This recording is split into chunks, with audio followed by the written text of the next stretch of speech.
Неделя охраны труда – это площадка для обмена опытом и обсуждения перспектив развития деятельности. В рамках недели в Центре студенческих инициатив прошла стратегическая лекция, на которой присутствовали эксперты из города Москвы, Хабаровска и Владивостока. Помимо этого состоялись различные выставки, экскурсии и консультации врачей.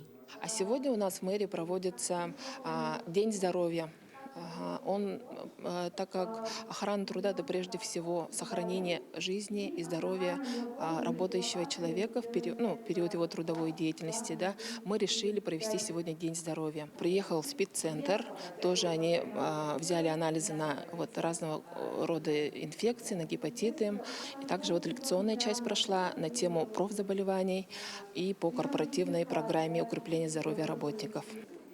В рамках Дня здоровья состоялся мастер-класс по оказанию первой медицинской помощи. Студенты-медики под руководством опытного специалиста рассказали и показали на практике основы. Одной из основных областей изучения является сердечно-легочная реанимация.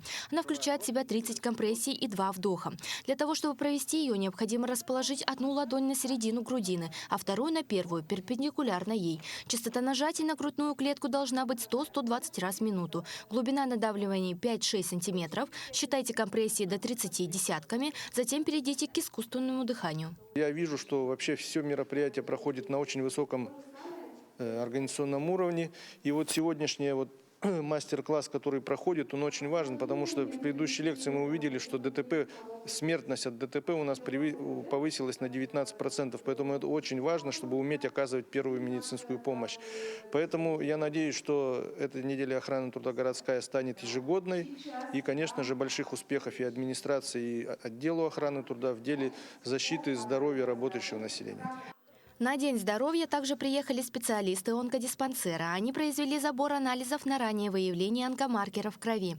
Помимо этого, специалисты провели анкетирование и онкоскрининг. Результаты анализа, сдавшие кровь, получат в течение 3 дней. По результатам анализа, если выявляется высокий скрининг, специалисты всех обзванивают и приглашают на полное обследование.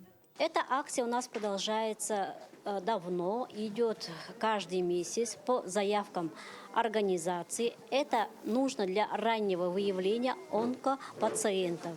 Если мы выявляем пациентов, то мы начинаем глубокое обследование. Это чтобы выявить на раннем этапе онкозаболеваемость пациентов. Онкоскрининг, онкопоиск находится у нас по адресу онкологическая служба ЯРОД, Феликса Кона, 1/3.